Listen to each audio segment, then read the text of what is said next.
Bien.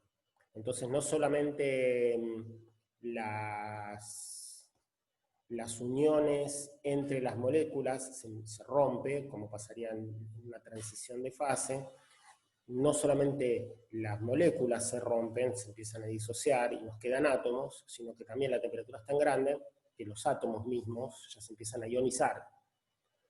O sea que finalmente en un plasma no tenemos ni una estructura, ni moléculas, ni átomos. Lo único que tenemos son electrones y núcleos. Y eso es el estado de plasma. Y ese es el estado más abundante del universo. Porque la gran mayoría de la masa del universo está en las estrellas.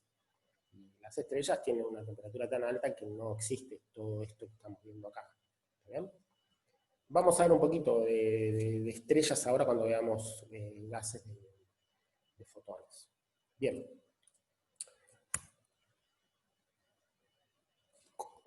Conclusión, bueno, vuelvo a repetir, ¿no? Muy importante, el calor latente, este cambio de entalpía se va a llamar calor latente, que es el calor que hay que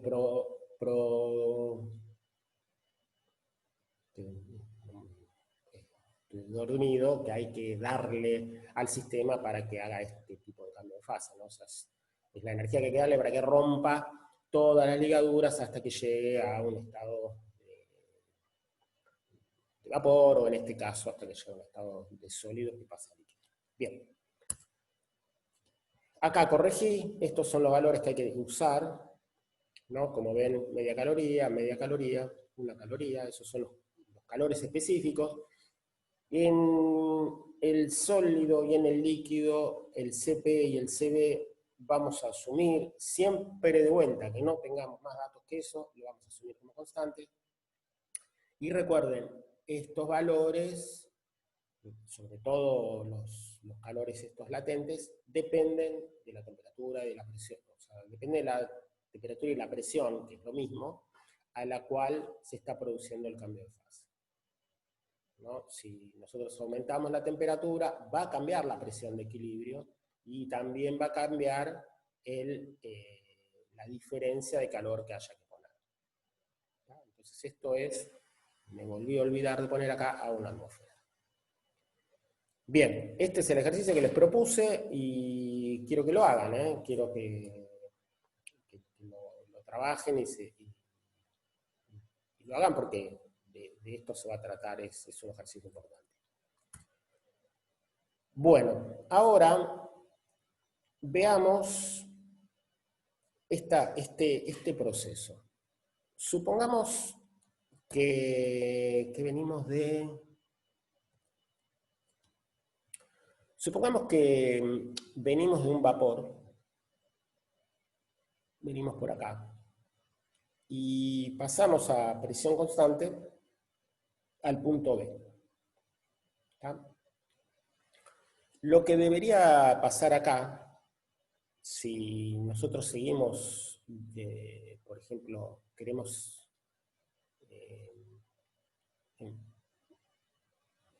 supongamos que está perdiendo calor esto, ¿no? Lo que pasaría es que se empezaría a aparecer gotas, ¿no? Esto estaría en equilibrio, en cambio de fase, hasta llegar al punto E. Una vez que es todo líquido, si seguimos bajando la temperatura, o sea, seguimos extrayendo el calor del sistema, bueno, esto va a pasar ahora por esta isobara, y va a ser este camino. Ahora, habría una posibilidad de que pase lo siguiente, que el sistema, vamos bajando la temperatura del sistema, y que siga siendo vapor, ¿no? ¿Qué significa eso? Bueno, como ustedes ven, cuando hacemos eso, este punto está arriba de la superficie de equilibrio, ¿ven? No está pasando en la superficie de equilibrio. Es un punto que no es estable.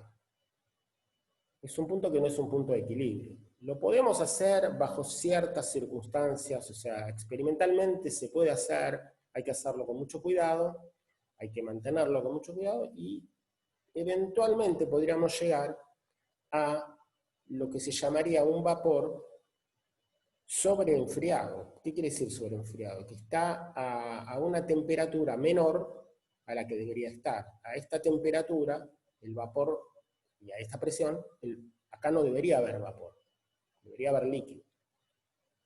Veamos al revés, supongamos que vamos calentando un líquido. Lo calentamos, pasa por F, hasta que llega al punto E. El punto E, que es la temperatura de saturación, si nosotros queremos seguir calentándolo, queremos darle más, le damos más calor, la temperatura de ese líquido no va a aumentar. Lo que va a pasar es que ese líquido se va a ir evaporando, evaporando, evaporando hasta que llegue acá, y si seguimos aumentando la temperatura ya va a ser un aumento de vapor completamente. Pero supongamos que nosotros calentamos el líquido, calentamos, calentamos, calentamos, llegamos a este punto y seguimos calentando de alguna manera hasta que llegamos a este punto D. Bueno, este punto D, fíjense que está en línea de puntos, está abajo,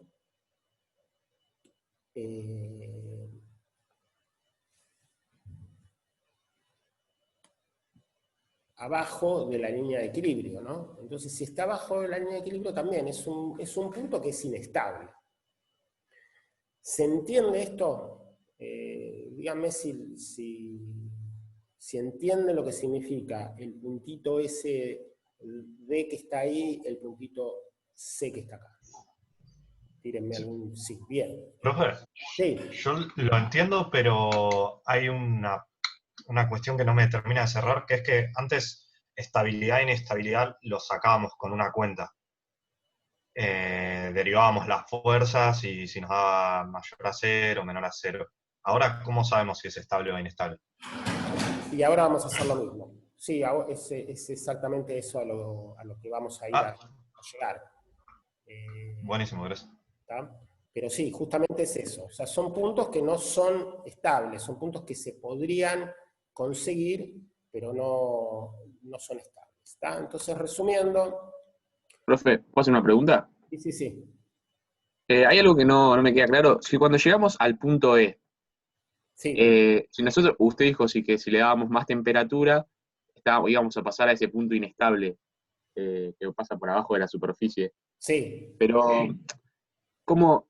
Yo tenía entendido o pensaba que si le dábamos más temperatura, en realidad iba a pasar por esos puntos de equilibrio, transformando ese calor para romper enlaces hasta pasando por por la línea del medio. O sea, no Sí. entiendo eso. O sea, si yo le doy más temperatura, ¿va a ser eso o se va a ir a un punto inestable? Bueno, ¿Cómo es la diferencia? O sea, no entiendo eso. en forma, el proceso que ocurriría en general es que si vos le vas dando calor, de E va a pasar a B, no va a pasar a D. Pero podría ocurrir que pase a D. ¿Tá? O sea, podría ocurrir. No va a pasar en forma de equilibrio. Por ejemplo, ahora te voy a mostrar. Vos podés enfriarlo muy de golpe, de manera tal que no logró pasar en equilibrio. Entonces pasó de B a C directamente. Ok, ¿Tá? perfecto. Esto lo vamos a ver ahora, este mismo ejemplo lo vamos a ver acá, en esta parte, entre sólido y líquido. ¿Está bien? Pero como acá es muy chiquito todo para dibujar, seguimos acá en vapor. Pero también lo vamos a ver acá en vapor, ¿no? Entonces, veamos, A, B, E y F son puntos de equilibrio estables. Supongamos que el sistema está en vapor y la temperatura disminuye a presión constante.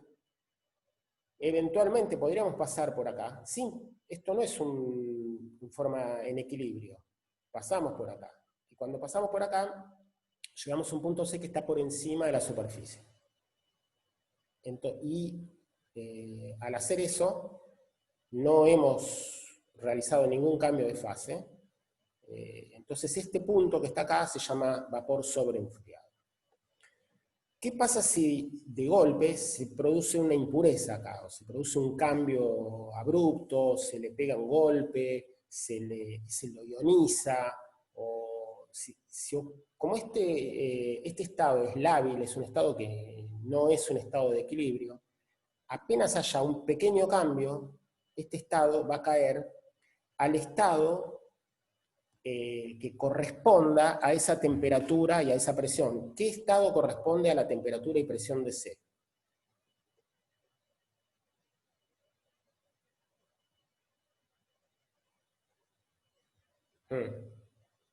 Exacto.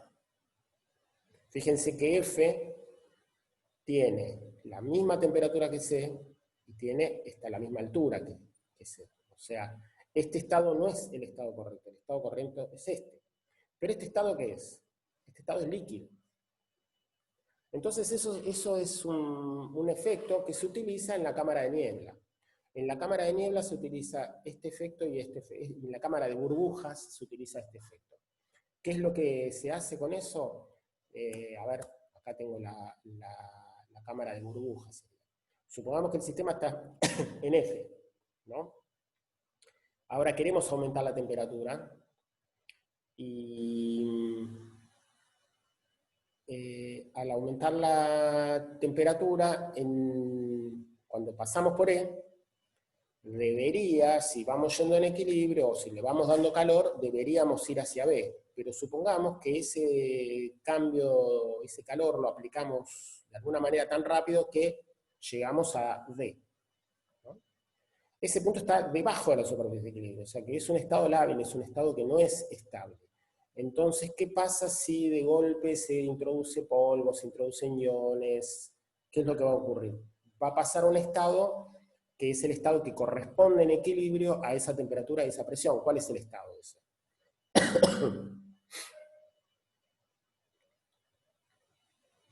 A, claro, es el estado A. O sea, ¿qué va a pasar acá? Quiere decir que espontáneamente de líquido va a pasar a vapor. Y eso se va a convertir en una especie de burbuja. ¿Tá?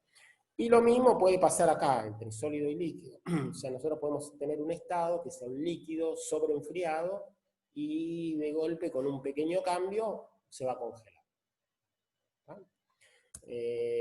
Acá tenemos, bueno, ahora va a aparecer un sonido, bajen los volúmenes, porque aparece una música horrible, pero esto sería una cámara de vapor, de niebla, y lo que se va a poner acá son partículas que tienen radioactividad. Al emitir rayos gamma, esos rayos gamma chocan con moléculas del gas que está acá adentro, puede ser, en general es alcohol. Esto se hace mucho es un experimento casero que se puede hacer con rayos cósmicos. O sea, los rayos cósmicos no hace falta tener ningún material radioactivo. Nos vienen bombardeando constantemente, tenemos un bombardeo perpetuo de rayos cósmicos. Entonces, si acá ustedes ponen lo que se llama hielo seco, ¿no? Van a tener una temperatura muy fría de golpe, y al tener esa temperatura muy fría, lo que va a pasar es que está sobreenfriado. Y apenas pasa el rayo cósmico, que es una partícula con mucha energía, hace una colisión, ioniza, y esa ionización forma que de ahí se forme una gotita, ¿no? O sea,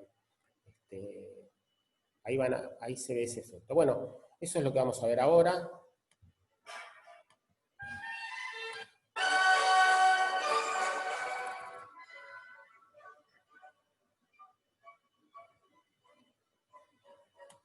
Vuelvo a repetir, esto que está acá es una...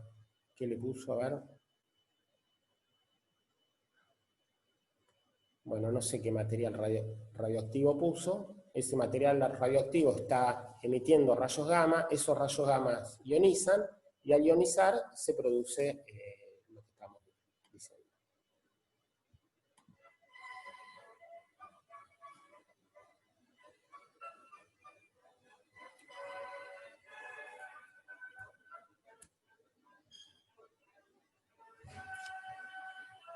Bueno, este video está ahí en la página.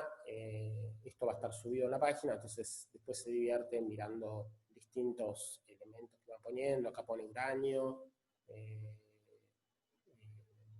Después creo que deja simplemente los rayos cósmicos, no me acuerdo.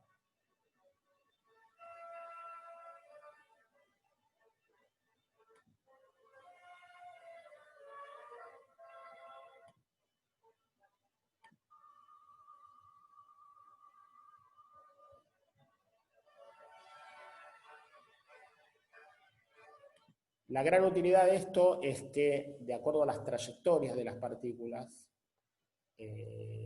se pudo determinar, se pudo encontrar distintas partículas, porque si uno, por ejemplo, pone un campo magnético, una partícula cargada va a tener una trayectoria espiralada, el radio de la espiral va a depender de la velocidad con que viene, y del campo magnético, y de la masa.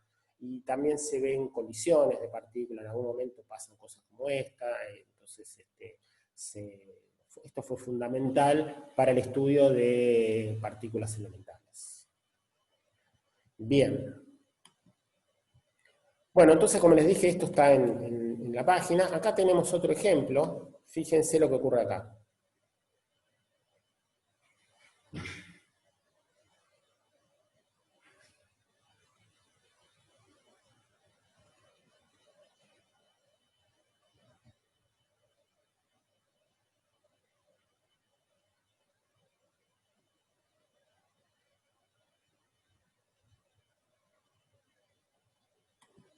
¿Se entiende, no? Eso era agua, era líquido, sobreenfriado. Entonces, al venir una impureza, simplemente pasó al estado que tenía que pasar. ¿Está?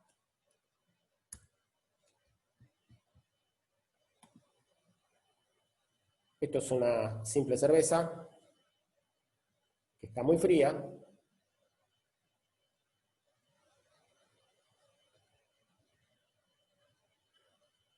Un cambio de presión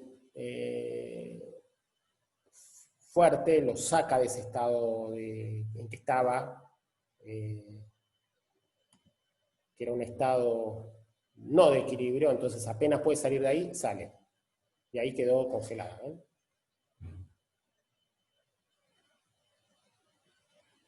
¿Se entiende esto? No se enfrió. Se enfrió, sí, puede ser, no se enfrió en equilibrio. En realidad, van a encontrar en YouTube muchos videos de estos, de personas que hacen este experimento, y no es tan fácil de hacerlo. O sea, vos lo tenés que poner en el congelador, pero lo tenés que sacar en un momento determinado, el congelador tiene que estar a una temperatura determinada, si te pasaste, se te va a congelar, se te va a romper la botella, tiene su truco, o sea, lo tenés que hacer de manera tal que no se te congele, se te enfría, te pasa de 0 grados, busquen, van a ver un montón de ejemplos de esto, y si ustedes lo tratan de hacer, no les va a salir tan fácil, ¿no? Yo supongo que los tipos que hacen estos videos lo hacen después de reventar varias botellas de cerveza. Bien, acá tenemos un ejemplo, esto es en Australia, creo. Fíjense lo que pasa acá.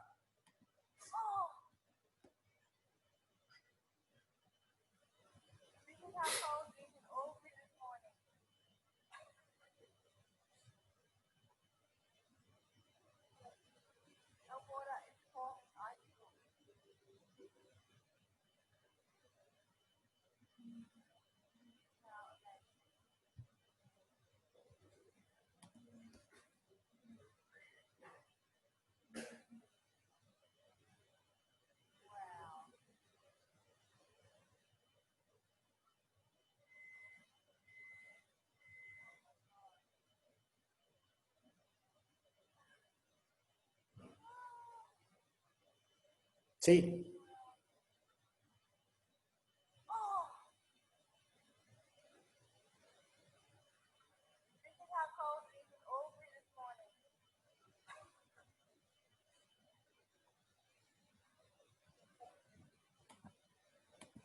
Bueno, sí, exactamente, está sobreenfriado. Esos son estados donde está en líquido, pero no es el estado de equilibrio. Entonces, en cuanto haya algún, justamente está en contacto con el hielo, no sé, cuando pase algo, se pone, se cambia de estado. Bien, vamos a... Bueno, hay muchísimo de estas películas que pueden ver, busquen en internet, van a encontrar un montón, pero les repito, son cosas que aparentemente son estos experimentos que se hace con agua, se pueden hacer, pero puede fallar, ¿no? Así que si lo van a hacer, capaz que el tipo que lo está haciendo no les está contando la cantidad de veces que intentó hacerlo y no le salió. Bien. Vamos a resumir un poquito todo lo que estaba en la teoría. Dijimos que un proceso espontáneo solamente va a ocurrir si la entropía aumenta. El estado final de equilibrio al que se va a llegar en todas las... digamos, todos los cálculos que uno haga para saber cuál va a ser el estado final, simplemente el estado final va a ser el que maximice la entropía. Si llegó a ese estado va a ser un estado de equilibrio. ¿Por qué? Porque cualquier movimiento que haga saliendo de allí, va a ser un movimiento en el cual la entropía va a bajar.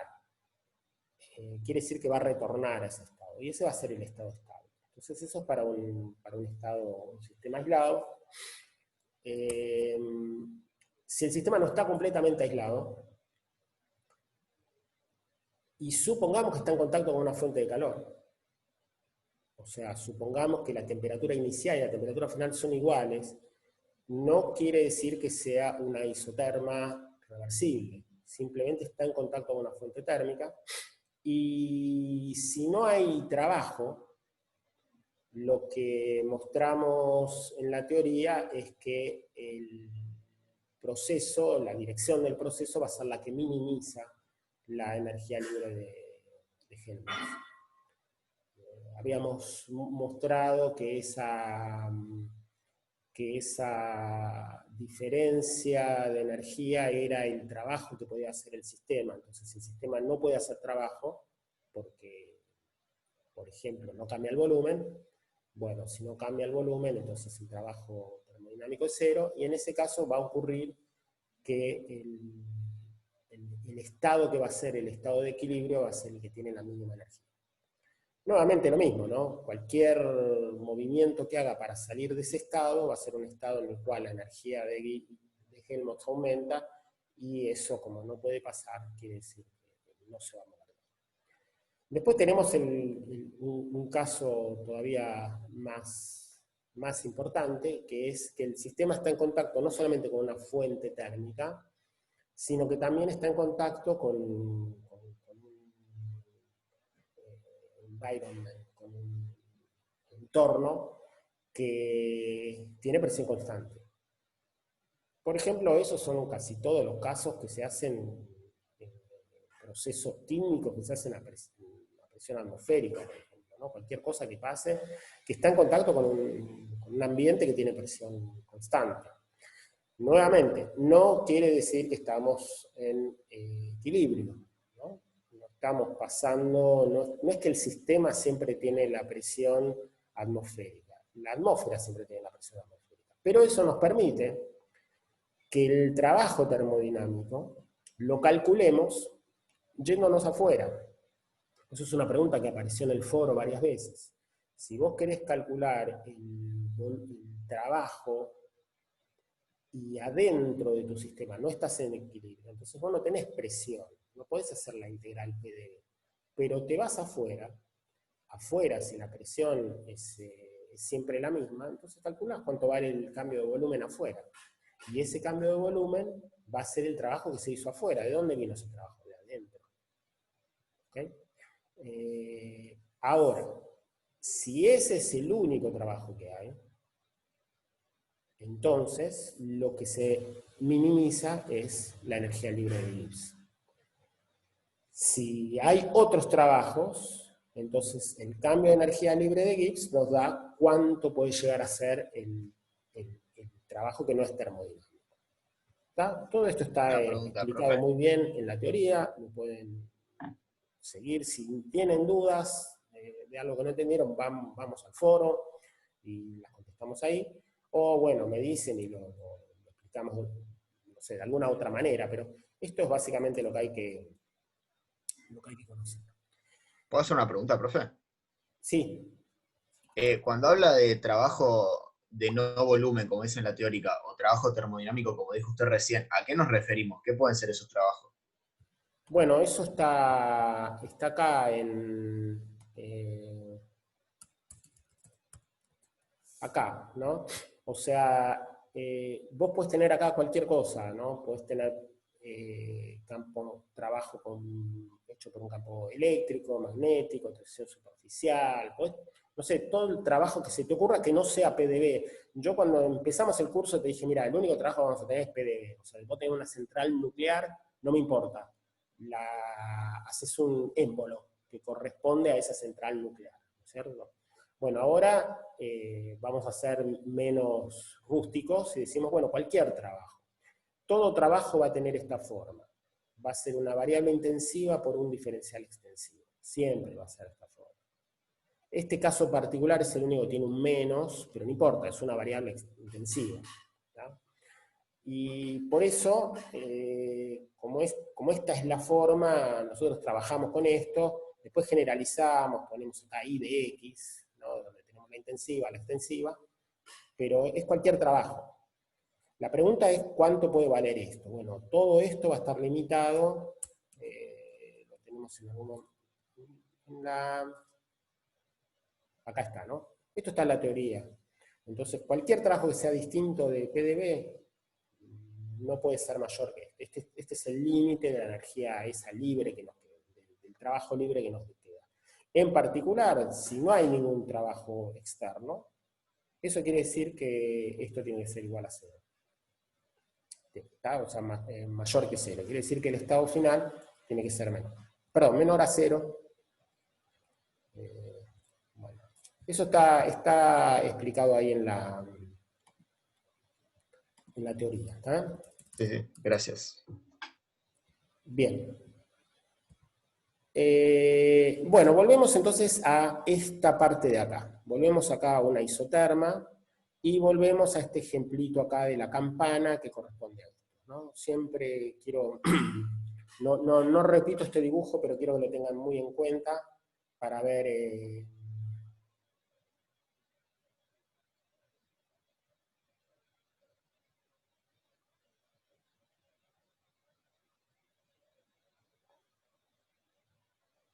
no hay que confundir la energía por molécula que la energía total, ¿no? O sea, la energía va a ser la suma de lo que hay.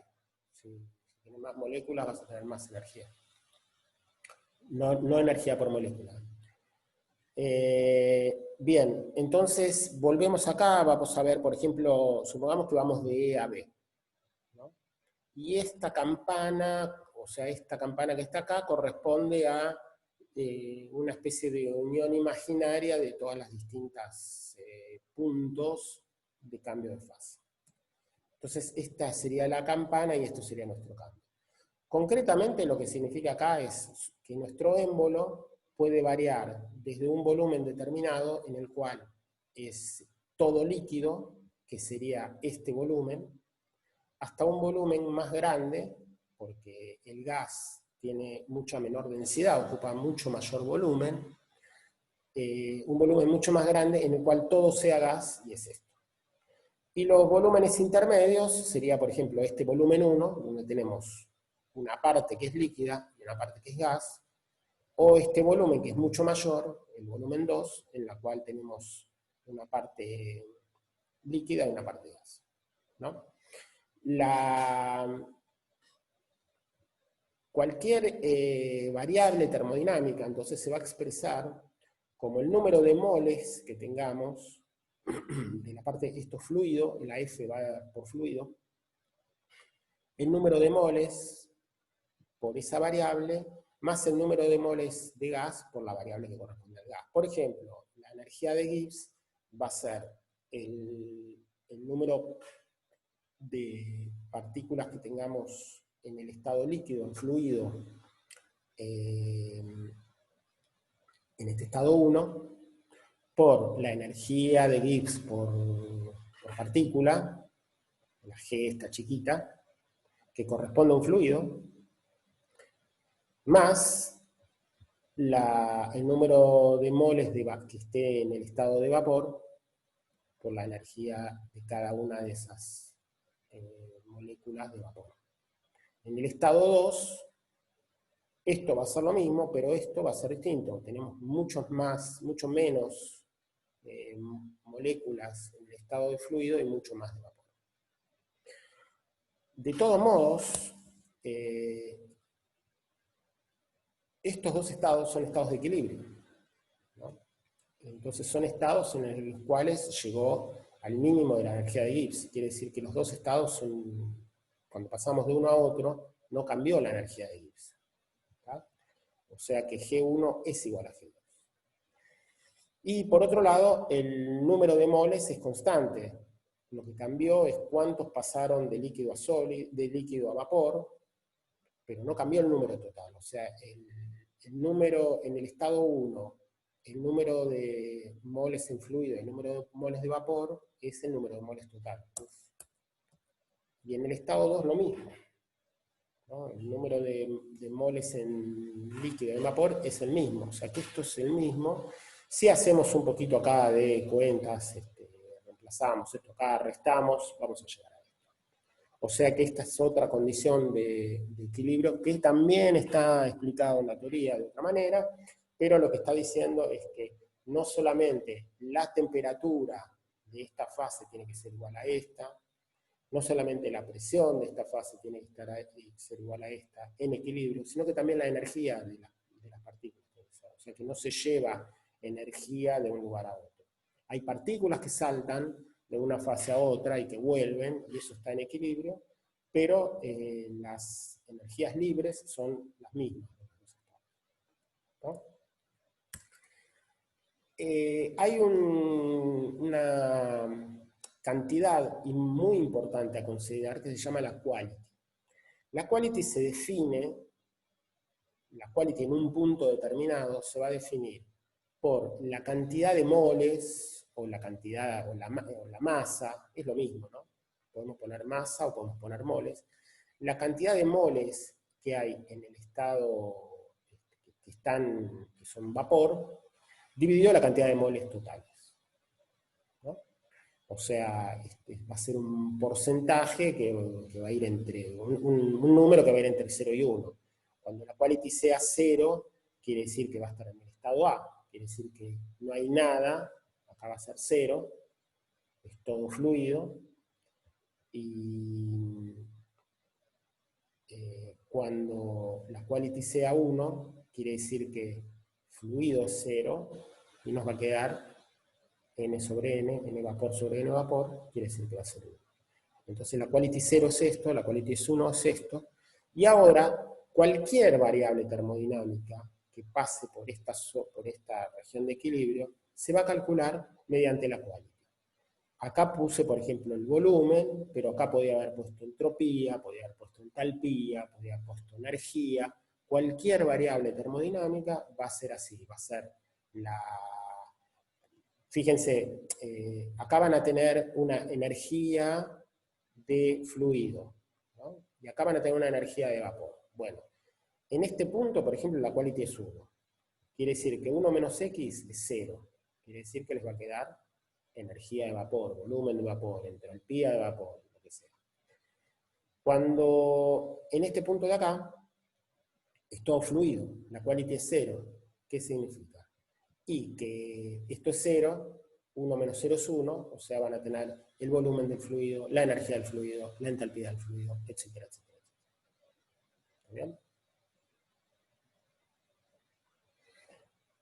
Esto es muy importante porque esto les va a permitir calcular todas las variables termodinámicas en la región de equilibrio. ¿Está? Bien. Vamos a hacer un ejemplo el viernes, vamos a hacer un poquito de ejemplo numérico con gas real. Les voy a poner unas tablas del agua, del vapor de agua. Quiero que las tengan a mano, las bajen, no sé en qué están trabajando, si trabajan en una computadora, ténganlas ahí en una ventanita. ¿Por qué? Porque esa tabla nos va a dar, primero, los valores de presión y temperatura que corresponden a esta curva, o sea, lo que sería A y lo que sería C, nos va a decir cuánto vale el volumen, cuánto vale la energía, cuánto vale la entropía de cada uno. Sí, esperá, ahora termino. Y después te va a dar, en esta región, te va a dar distintos puntos. Es como si te diera las curvas de un gas ideal, pero como no es un gas ideal, te va a decir, bueno, a la presión y volumen y temperatura determinada, este es el volumen, esta es la energía, esta es la entropía. Y bueno, y también va a haber un poquito de datos de esta región de acá. Entonces con eso, es como si tuviésemos la curva de un gas que no es ideal. No necesitamos todos los puntos, lo único que necesitamos es algunos puntos acá, necesitamos estos puntos acá los sacamos simplemente con la quality, y después necesitamos puntos acá. Vamos a hacer ejercicios y se van a dar cuenta de que estamos bien. Sí, ¿qué me preguntabas, Pedro?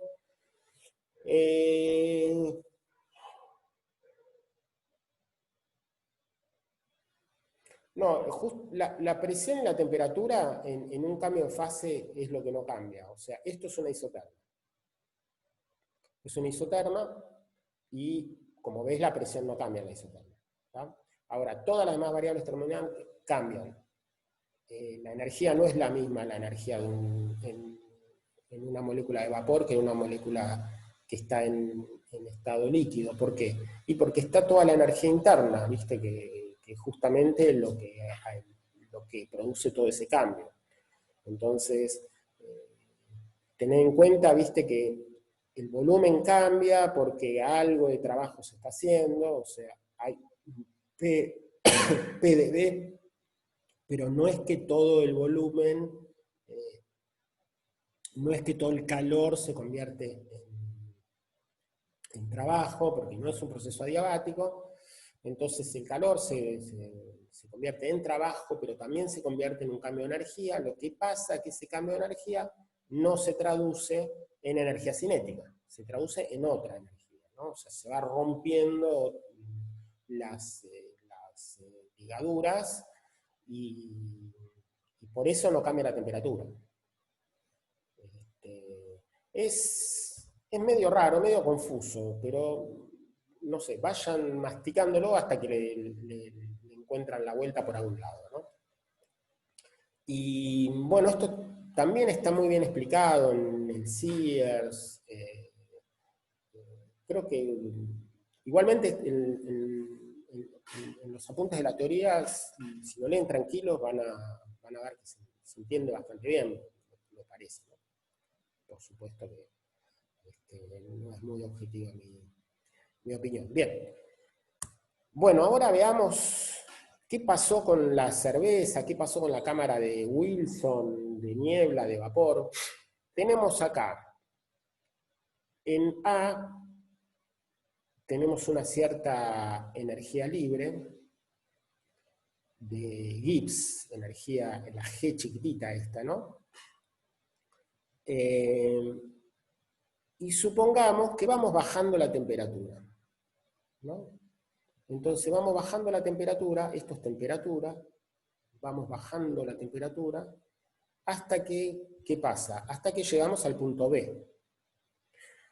En el punto B, lo que va a ocurrir es que la temperatura no baja ahora, ahora va a pasar en estado de equilibrio, el sistema va a pasar por acá, la temperatura va a ser la misma, o sea que nos vamos a mantener en este punto, ¿no? Imagínense que este punto es una, sería como esta, acá no hay 3 dimensiones, son 2, pero imagínense que acá nos estamos quedando un montón de tiempo porque no está bajando la temperatura. Por otro lado, tampoco está cambiando la energía de Gibbs, porque toda esta región, la energía es la misma, ¿no? La energía libre de Gibbs. Entonces nos mantenemos en este punto B, pasamos por todos estos estados de equilibrio hasta que llegamos al punto E. Una vez que llegamos al punto E, ¿qué va a pasar? Y cuando llegamos al punto E, ahora vamos a empezar a bajar la temperatura y vamos a empezar a subir la energía libre de Gibbs. ¿Tá? Hasta que llegamos al punto F. Bueno, imaginemos que pasamos de A a C directamente. O sea, pasamos de A a B a C. C está a la misma temperatura que F. Pero no es un estado estable. ¿Por qué no es un estado estable? Porque tiene mayor energía libre que F.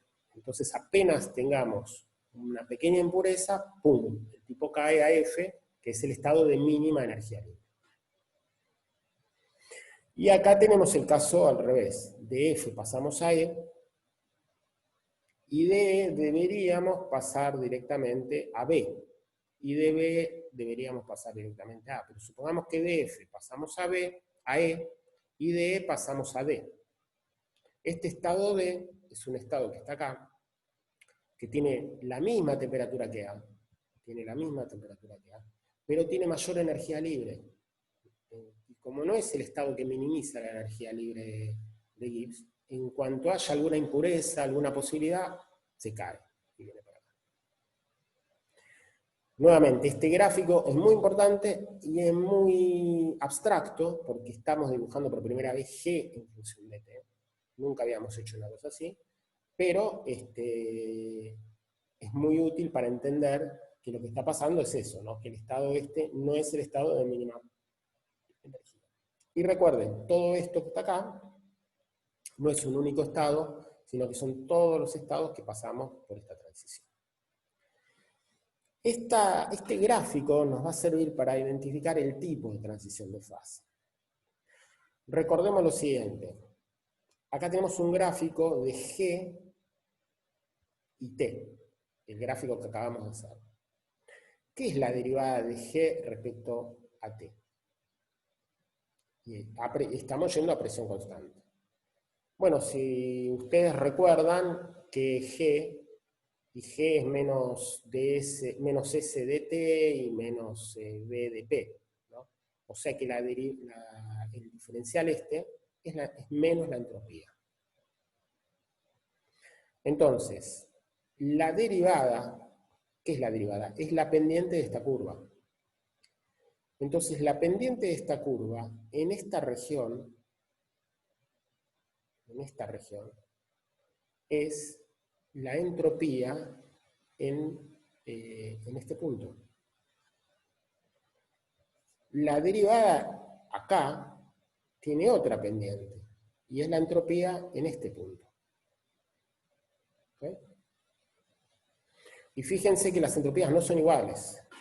O sea, hay una discontinuidad en la entropía. Estamos pasando por estados de equilibrio, pero cuando venimos de acá así, llegamos acá, y acá cambia la entropía, ¿ven? Cambia la pendiente, o sea, que cambia la entropía. Ese cambio de entropía es el calor latente. Esto es, nuevamente, muy simple y muy complicado. No sé más cómo explicarlo que mirándolo varias veces hasta que se entiende lo que está pasando. Lo importante es que la función esta, la energía libre de Gibbs, es continua. De acá a acá hace un cambio continuo. Esto sería los estados de equilibrio. Pero la primera derivada no es continua. Y lo mismo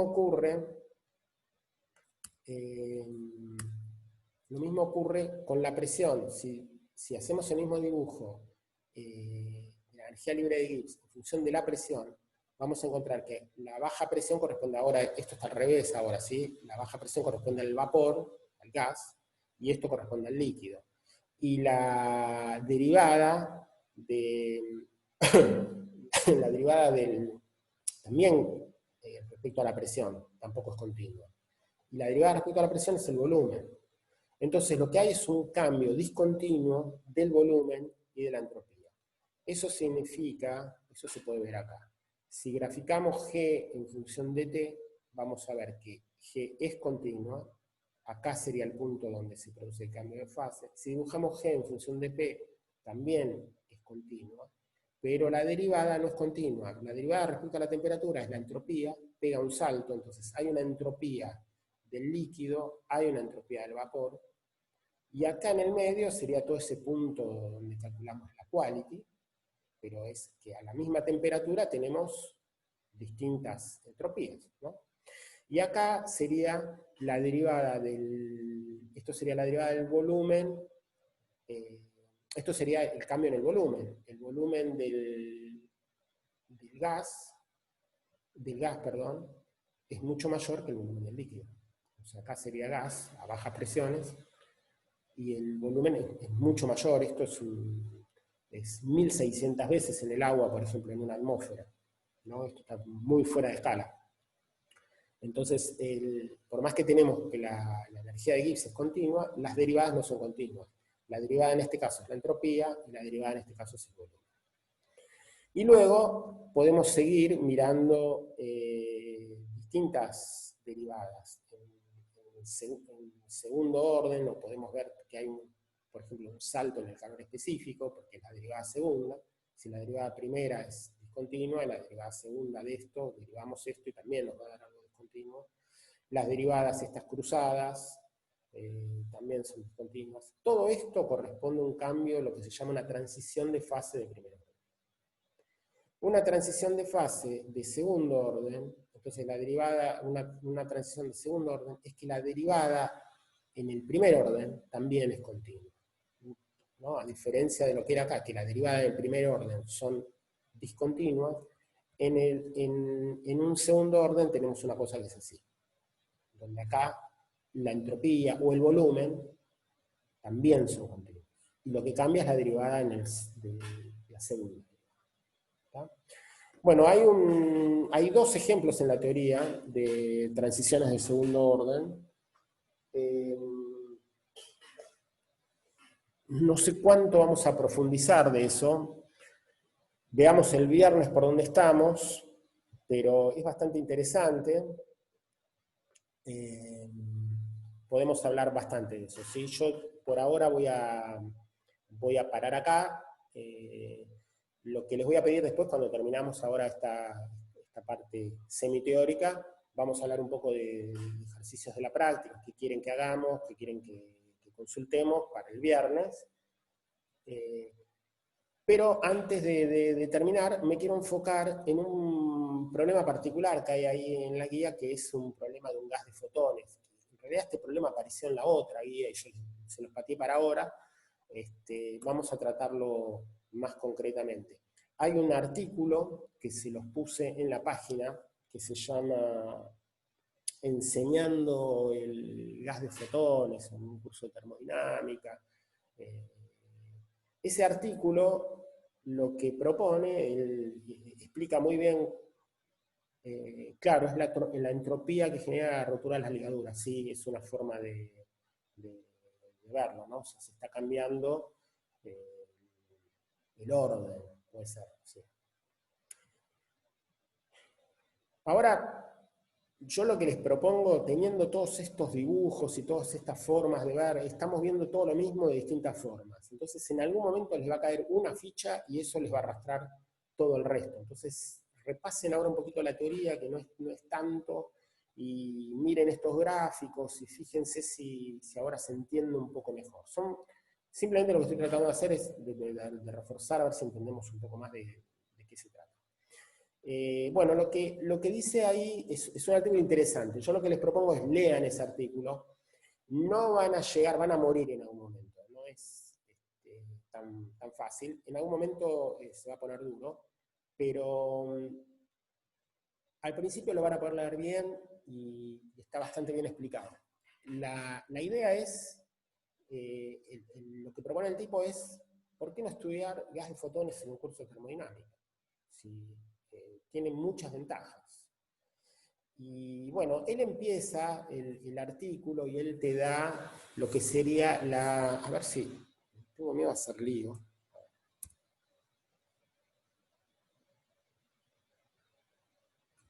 No, mejor no hago nada. En la página, está en la página del curso, como material adicional, él empieza y te da dos características que tiene el gas de fotones, que se pueden estudiar esas características, se pueden encontrar esas características haciendo la teoría de Maxwell, o sea, probablemente, no sé si ustedes ya lo vieron, pero la radiación tiene una característica fundamental, es que la energía va como de la temperatura a la cuarta, y que la presión va como un tercio de la densidad de energía. Son dos cosas que surgen de la teoría del electromagnetismo, que no hay que... o sea, la podemos traer directamente a este curso y decir, bueno, nosotros de electromagnetismo sabemos esto. Yo lo que hice es cambiar al artículo, le cambié la perspectiva y empiezo de otra manera. Te doy la energía libre de Helmholtz. O sea, te tiro por la cabeza y te digo, mira, tenés un gas que tiene esta energía libre. ¿Está bien? ¿Y por qué te tiro esto? Porque nosotros sabemos que una vez que tenemos la energía libre de Helmholtz, tenemos la ecuación de estado. ¿No? Saben eso.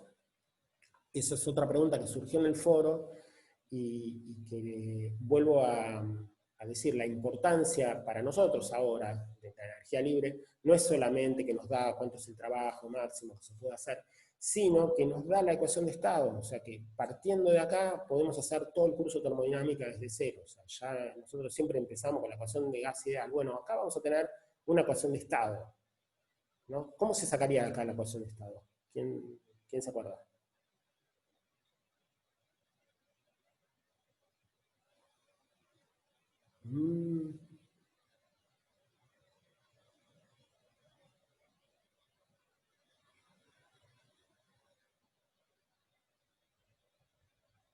Vamos. No sean tímidos, acá pueden contestar lo que quieran. ¿Derivando qué cosa, Andrés?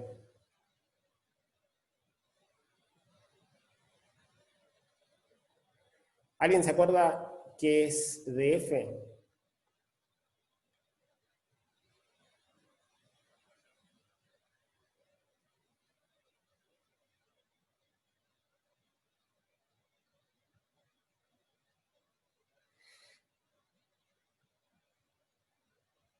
Tenemos las derivadas menos S de T menos P de B. Ok. Entonces, ¿qué sería la derivada parcial de F respecto a la temperatura? Menos S, perfecto. Y la derivada respecto al volumen nos va a dar la presión, menos la presión. Pero va a ser la presión en función de la temperatura y el volumen. Presión en función de temperatura y volumen es ecuación de estado.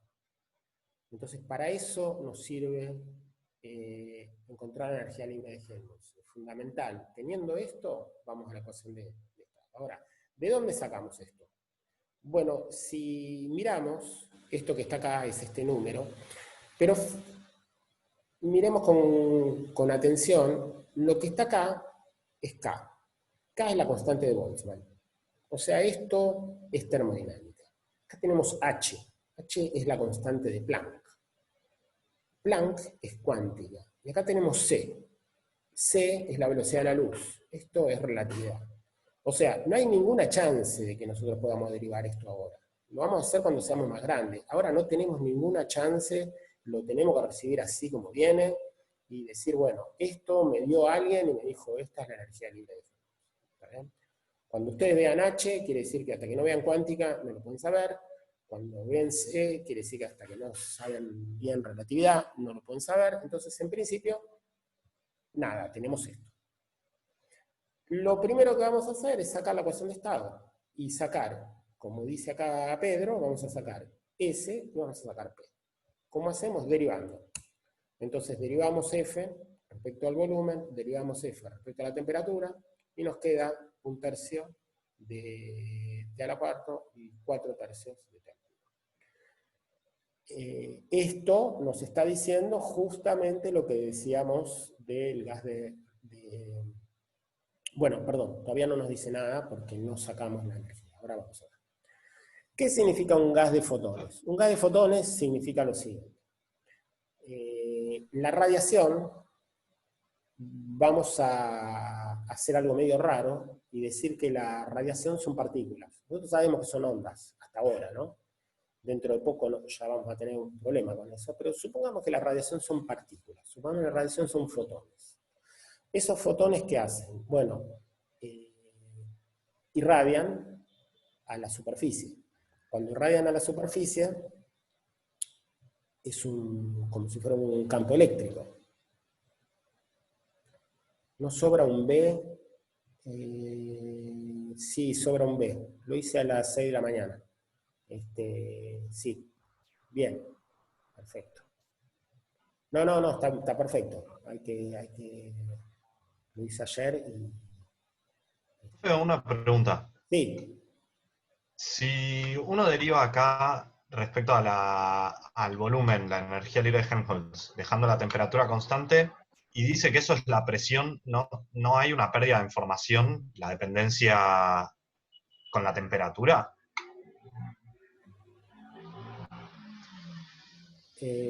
¿No se entendió? no.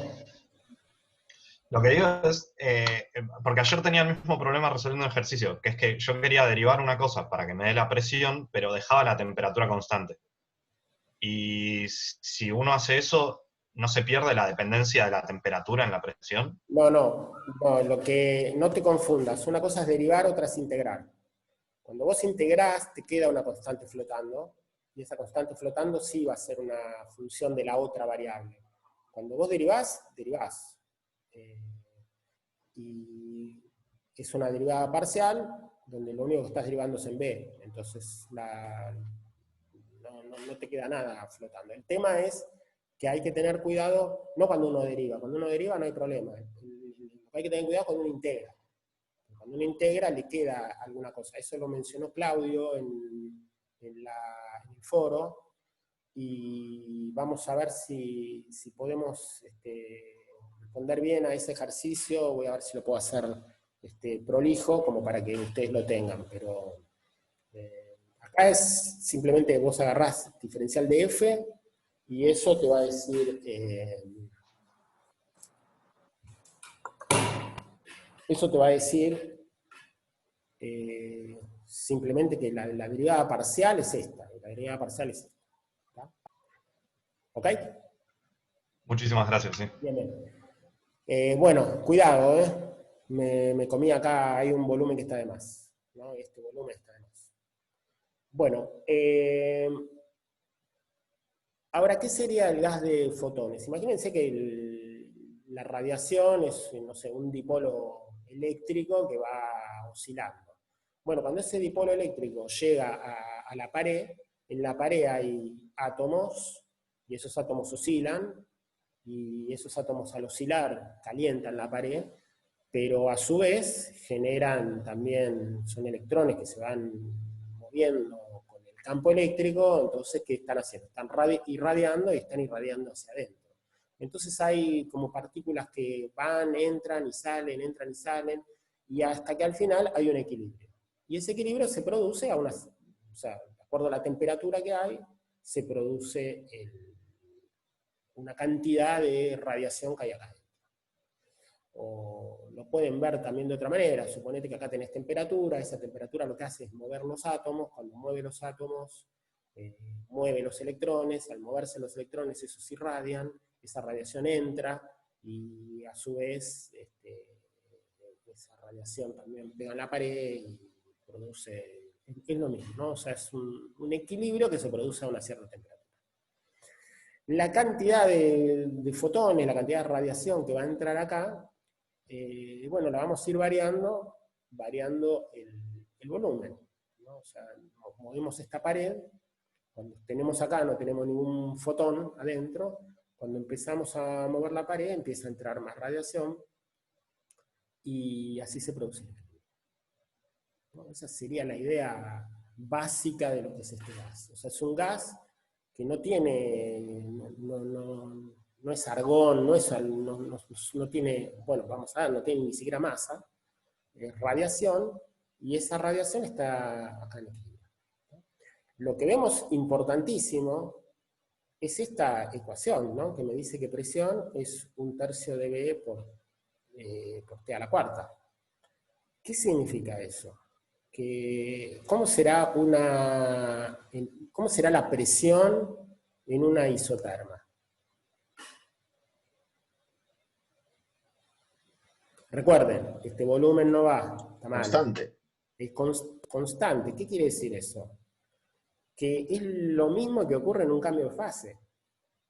En un cambio de fase, la isoterma es también una presión constante. O sea que lo que tiene de bueno este gas de fotones es que naturalmente nos está mostrando el cambio de fase. Nos está mostrando el cambio de fase que sería entre la radiación que entra y la que sale, y ese cambio de fase es natural, o sea, ya está, no hace falta que tengamos que decir nada extraño, como decimos en el gas, que se rompe la ligadura, simplemente ocurre de esa manera. Bueno, podemos calcular la energía. ¿Cómo calculamos la energía?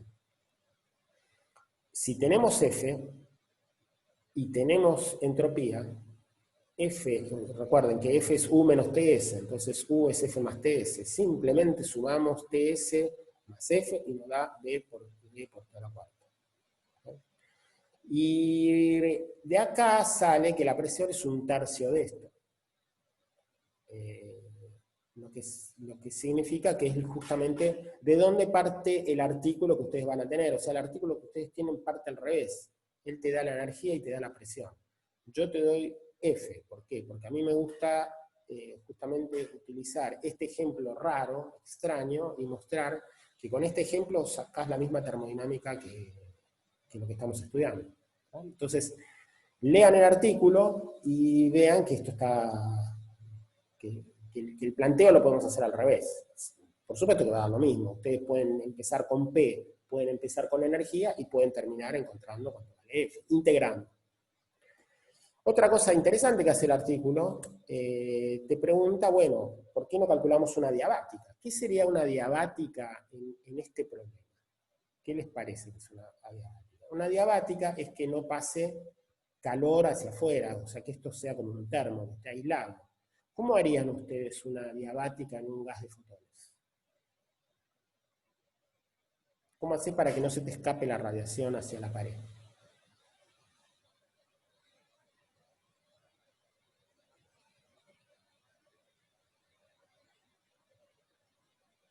Exactamente, perfecto. Eso es espejo. Porque si pones acá algo negro, te lo absorbe. Entonces vos pones un espejo. Si pones acá un espejo, esto va a ser una diabática. ¿Está? Ahora, ¿qué ocurre cuando tenés una diabática? Bueno, cuando tenés una diabática reversible, la entropía es constante, por supuesto, ¿no? Esa es la definición de adiabática. Pero, en este caso, el número de partículas es constante.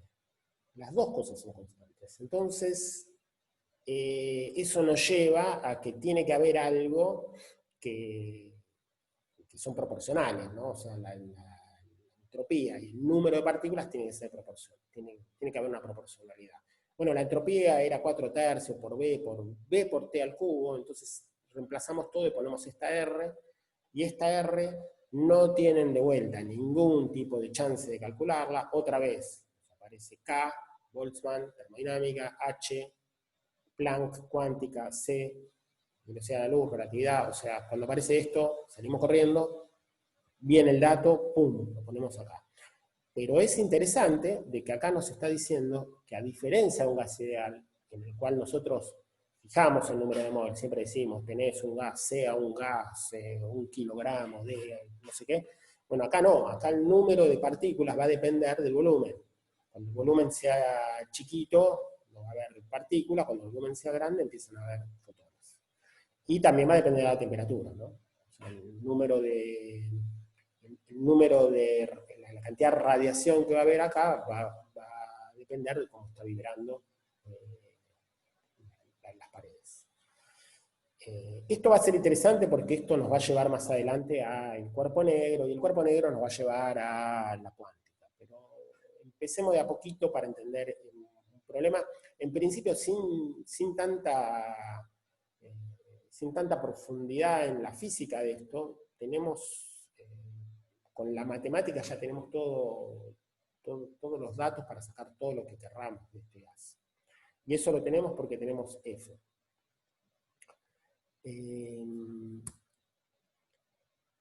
Una cosa que nos propone el artículo es la siguiente: diferencias que hay entre un gas ideal y un gas de fotones. Bueno, el número de partículas es fijo en el gas ideal, está fijo, lo damos como dato, ¿no es cierto?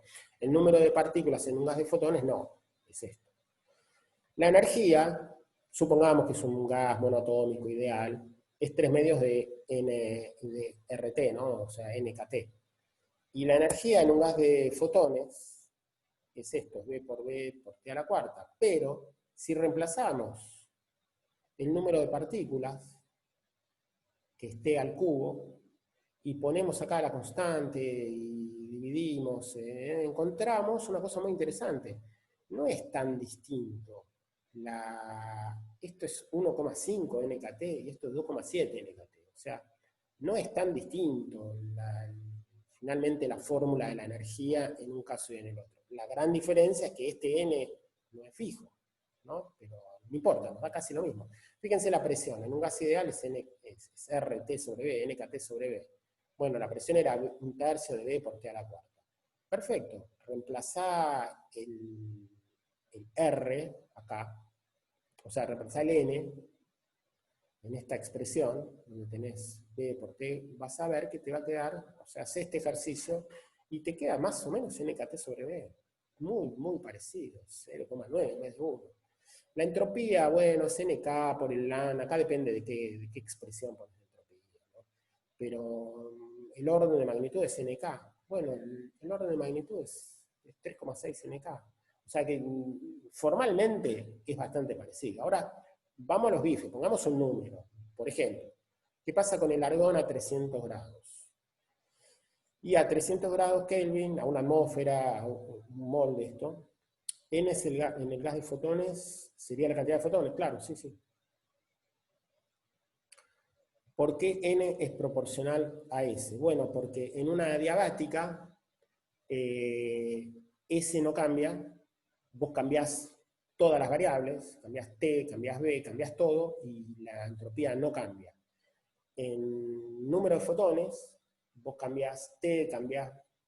en una adiabática no cambia por una definición de adiabática, ¿no? En la adiabática, en el caso de un gas de fotones, es que no haya intercambio con el entorno, ¿no? Que nada saque calor, y el único que puede sacar calor son los fotones. Entonces, en la adiabática, tanto S como N permanecen constantes, quiere decir que tienen que ser proporcionales.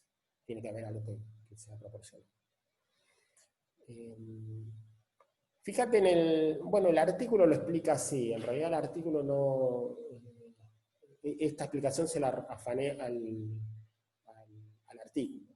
Pero, o sea, no es que leyendo el artículo lo vas a entender mejor.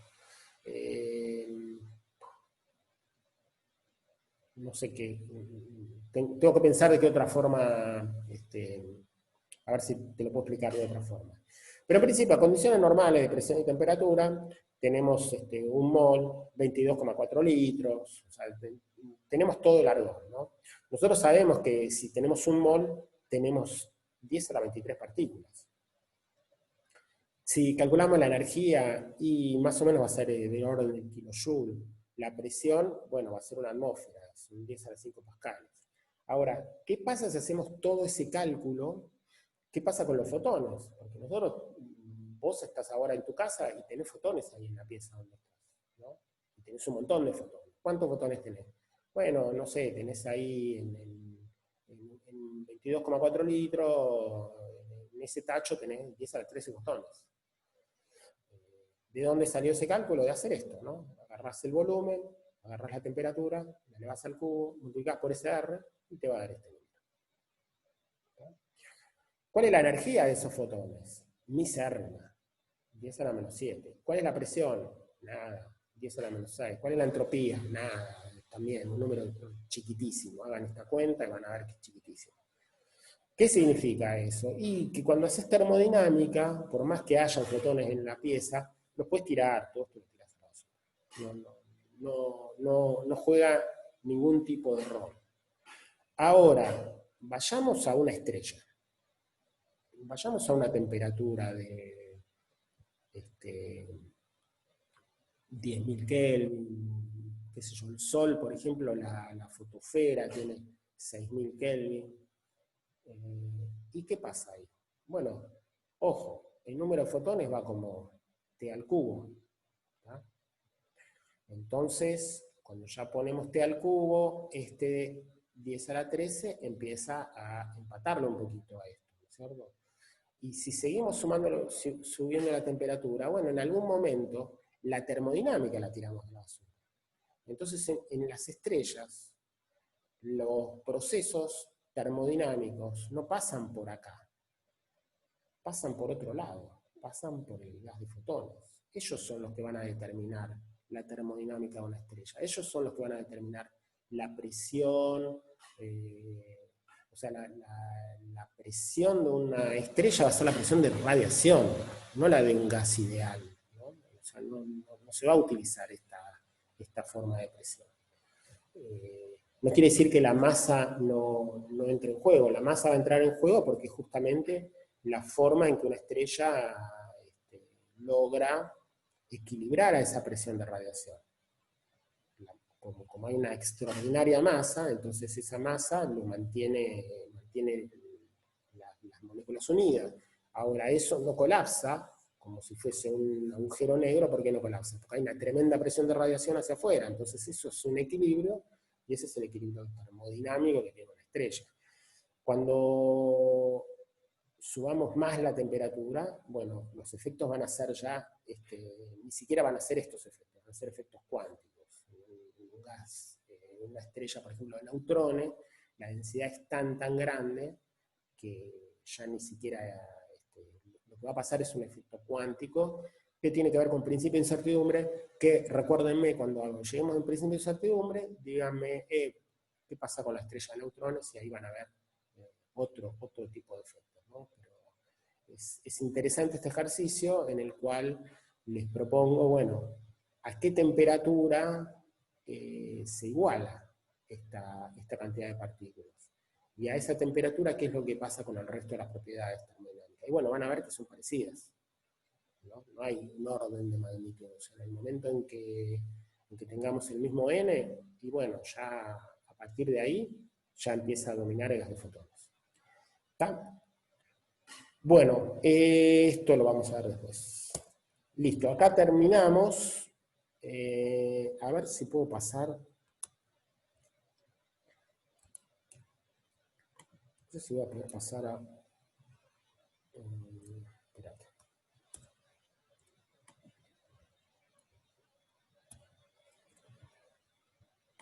No sé cómo se pasa. Bueno,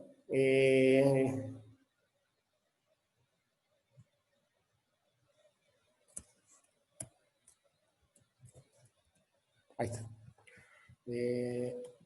El artículo es este. ¿Está? Este es el artículo que dice... Y les recomiendo que lo lean por lo menos hasta... toda esta introducción es muy interesante. Y fíjense que él empieza acá. Te da la energía y te da la presión. La presión es 1/3 la densidad de energía. O sea, el U chiquito sería U dividido B, es B por T a la 4, eso dividido 3, eso es la presión. O sea que estas dos cosas es la base fundamental esto viene del electromagnetismo. Y luego lo primero que hace es saca la energía, saca el trabajo, integra, saca el calor, sabiendo el calor, saca la entropía. Luego que tiene la entropía, saca la entalpía. Y bien, acá te dice lo que te dije yo, de que son constantes, te saca esto de acá, esta parte, bueno, acá si no les gusta esta demostración, habría que buscar otra un poquito mejor. Y acá es algo muy interesante, bueno, acá está la tabla esta, que se la robé, por supuesto, hace la ecuación de las adiabáticas. Fíjense la ecuación de las adiabáticas, qué interesante. P por B a la 4/3 es igual a constante. Muy parecido a P por B a la gamma, que es igual a constante. O sea, es todo muy parecido. Saca la gamma, que es 5/3.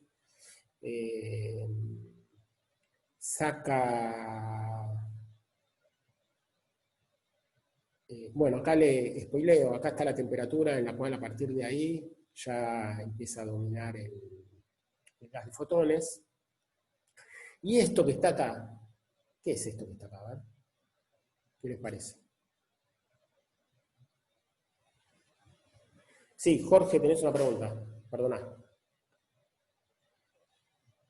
No, Y yo un tengo poco una para pregunta. entender, digamos, así como de un líquido, uno suma temperatura o le inyecta temperatura y pasas a un gas, hay un cambio de estado y hay un calor donde es la transferencia, digamos, calor latente, digamos, ¿no? También se puede pensar acá de que cuando estás en un gas, seguís inyectando calor para subir la temperatura y llegás a un gas de plasma, a un gas de fotones, perdón. O sea, ahí está el concepto de cambio de fase. Es que es todo un cambio de fase esto. Bajá el micrófono. Es todo un cambio de fase. Sí, acá tenés la entalpía, así que tenés lo mismo. Y esto es un cambio de fase. Esta isoterma acá es un cambio de fase. Estás pasando radiación a fotones, sería equivalente. Es raro, ¿eh? Es una cosa media rara. Pero, ¿qué les parece que es esto que está acá?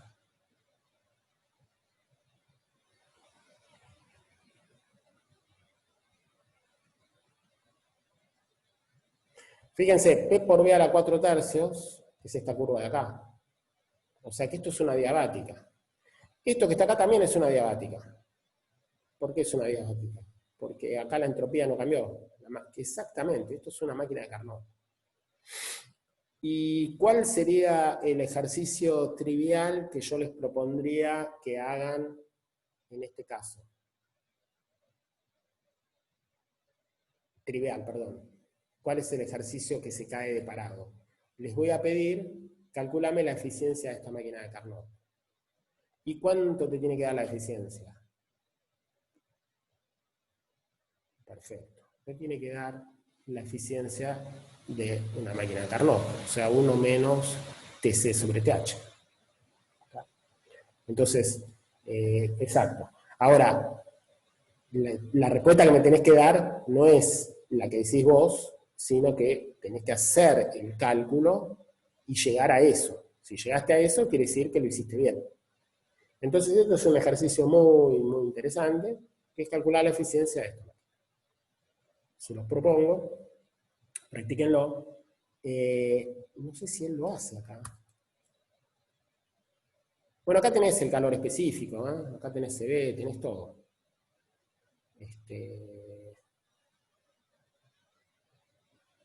No me acuerdo si este lo hace. Hay un ejercicio que está la eficiencia de una máquina de Carnot, un gas de fotones. Tengo el artículo, se lo voy a colgar ahí también para que lo vean. Pero traten de hacerlo ustedes, porque lo interesante de esto es que lo pueden hacer. O sea, tienen todo para hacerlo. Entonces, bueno, en algún momento por ahí van a perderse, pero es... Ah, acá está. Esta es la eficiencia. ¿Está? Cuando vean esto que dice acá Stefan Boltzmann es esta ecuación que está acá de la energía. Y esta es la constante de Stefan Boltzmann.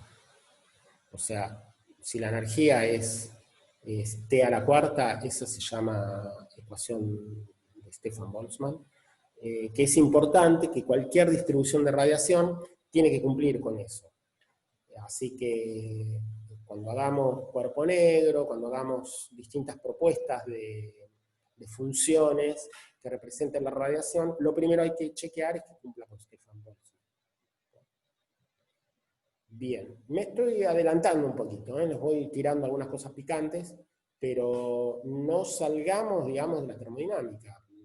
En principio, sin entender demasiado de qué se trata, estamos introduciendo de a poquito, pero en principio podemos hacer la termodinámica de esto y sacar buenas conclusiones. Como ejercicio, le propongo calcule la eficiencia. Si no le da lo que dice Tadeo, quiere decir que está mal. ¿Por qué? Y porque todo lo que aprendimos de máquinas se tiene que cumplir, sea cualquier cosa, sea incluso para un gas de fotones. Respecto a la pregunta que hubo en la teórica, hoy la contestó Claudia, pero una máquina de Otto no tiene la misma eficiencia que una máquina de Carnot. Lo hicimos. O sea, demostramos claramente que la eficiencia no es la misma. La diferencia es que la máquina de Otto no usa dos fuentes, usa más, ¿no? Entonces vos lo que tenés que mirar es que acá solamente hay dos fuentes. Es verdad que por acá está pasando por infinitas fuentes, ¿correcto? Pero bueno, nosotros podemos cerrar el sistema, aislarlo y dejarlo que pase lentamente en equilibrio, sin ninguna fuente, y que vaya a cero. O sea, se puede hacer este proceso sin fuentes térmicas. Se podría hacer controlando, haciendo el cambio de volumen en forma lenta, sin que salga de equilibrio. Es un poquito medio robado, pero porque podríamos decir, bueno, en cualquier caso también, yendo por una isobara o por una isocora, también podrías hacer lo mismo, pero bueno, son cosas que se hacen, ¿eh? Entonces, la máquina de Carnot tiene eso, que solamente hay dos fuentes. Todas las demás máquinas no tienen dos fuentes, tienen otras cosas. Bien, pasemos a la parte de consulta. ¿Qué quieren específicamente que no se entiende? ¿Qué quieren que hagamos el viernes?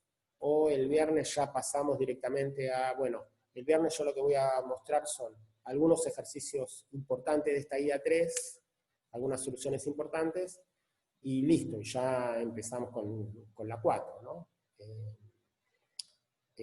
No todos los ejercicios de la guía 3, hay ejercicios que son muy teóricos. Yo no les propongo, por ejemplo, el ejercicio de Van der Waals o la ecuación de Clapeyron, no son cosas que ustedes, digamos, tienen las herramientas para hacerlo, como si fuera un ejercicio.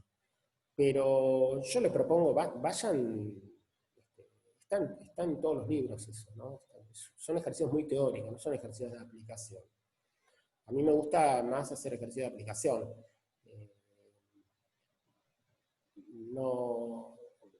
Los podemos hacer, o sea, yo los puedo hacer, pero dado que están en los libros, no es necesario que lo haga yo. Traten de leerlo y fíjense si no entienden algo.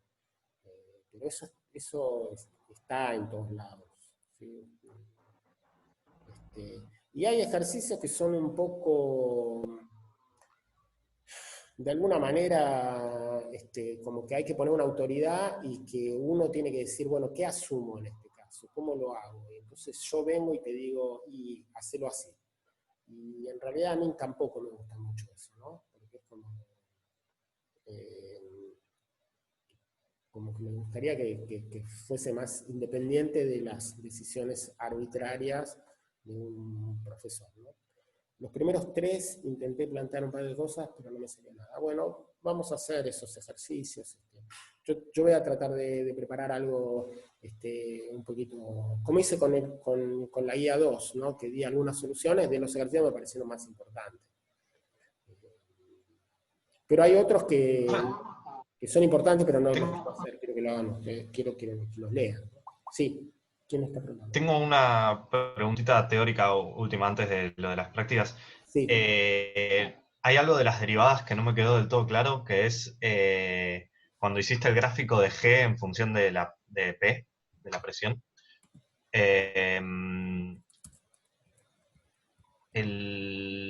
Eso, perfecto. Dijiste, cuando pasaba las derivadas, dijiste que la entropía era negativa porque la pendiente era para abajo, y después en un momento hiciste el proceso contrario, acá en el de la temperatura, que es que cuando se enfriaba, la pendiente, y ahí no entendí si la derivada es positiva cuando vas para atrás. O sea, la pendiente, perdón, me aclaro. ¿La derivada para adelante es menos la derivada para atrás? Acá tenés las dos derivadas, tanto en la fase líquida como en la fase gaseosa, son negativas. Lo que pasa es que la derivada esta es más negativa que esta. Entonces esta cosa te va a dar un... Claro. Ahora, si pones la flecha para el otro lado y decís que lo vas enfriando, ¿la derivada se hace positiva?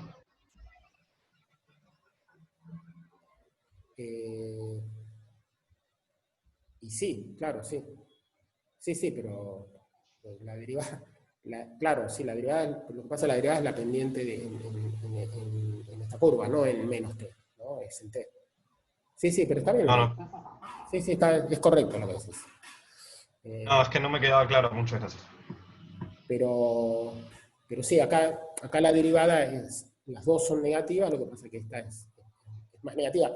Lo más importante, más allá de que sea negativa o positiva, que sí es importante, pero lo más importante es que hay un salto, tanto en la entropía como en el volumen. Por eso, nosotros acá, acá tenés el volumen del fluido, el volumen del vapor. Y hay un salto, no son iguales. La entropía del fluido, la entropía del vapor. Hay un salto, no son iguales.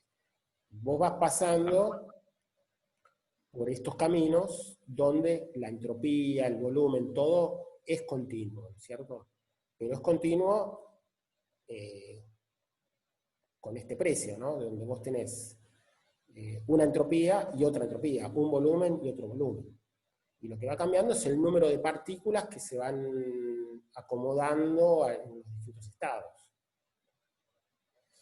Es muy fácil y es muy difícil. No sé si, no sé si queda claro, pero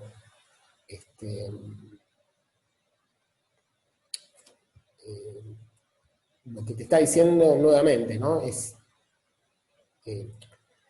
porque no los quiero confundir, no es que la entropía es discontinua. La entropía de esta fase y la entropía de esta fase son discontinuas.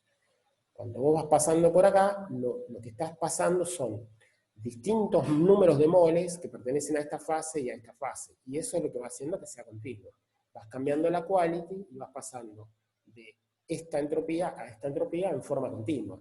Pero acá hay una discontinuidad que sería, porque recordad, todo este punto en realidad es todo este pasaje, ¿no? Claro, no sé gracias. si estoy confundiendo más o te estoy ayudando. Pero... No, funciona. Gracias. Hay que masticarlo, ¿eh? No es fácil de entenderlo de entrada y no es fácil de explicarlo de entrada. Pero vayan... Yo lo que les propongo es, ahora con estos gráficos, vuelvan a la teoría, vayan, vengan, qué sé yo, y va a terminar. ¿Qué dice? Yo tengo una pregunta. Dijimos que la derivada de G no era continua, pero G es una función de estado. Tiene que cumplir que las derivadas cruzadas tienen que ser iguales.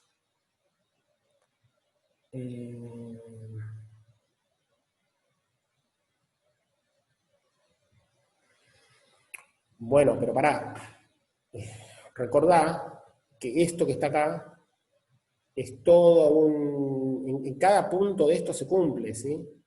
Todo esto que está acá es todo un cambio, o sea, estás pasando acá todos estos puntos de equilibrio. En los puntos de equilibrio siempre se va a cumplir lo que vos decís. ¿Tá?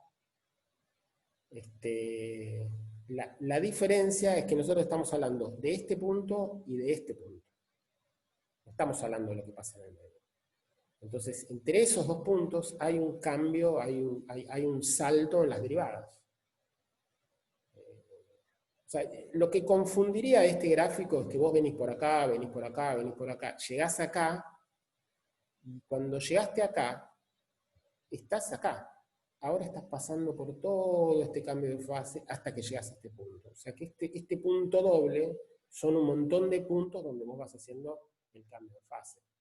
Y ahí siempre en todos los puntos se van a cumplir, pero entre este extremo y este extremo hay un salto. Claro, exactamente. Este punto no es un punto, son un montón de puntos. Es todo el cambio de fase. Pero sí, la derivada cruzada se cumple todo, o sea, son estados.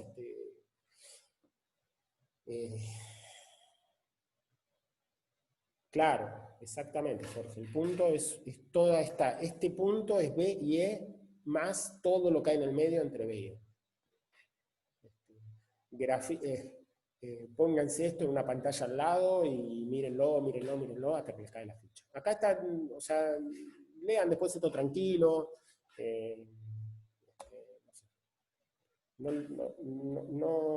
No sé, a ver, no quiero seguir repitiendo todo lo mismo, me gustaría poder explicarlo de otra manera, pero en la teórica hay otro tipo de explicación, por ahí entre las dos les va a quedar un poco más claro. ¿Tá? Y bueno, esto era más que nada para ilustrar este tipo de cambios, donde hay un salto en la entropía, pero fíjate que acá la entropía salta, pero todos estos puntos que están acá existen realmente, ¿no? Son los puntos del cambio de fase. Y estos puntos que están acá del cambio de volumen existen, son los puntos del cambio de fase. Pero lo que se ve que entre acá y acá hay un salto, ¿no? Que sería esto. Bien, ¿qué más? Bueno, entonces vamos a hacer los tres primeros, no me acuerdo cuál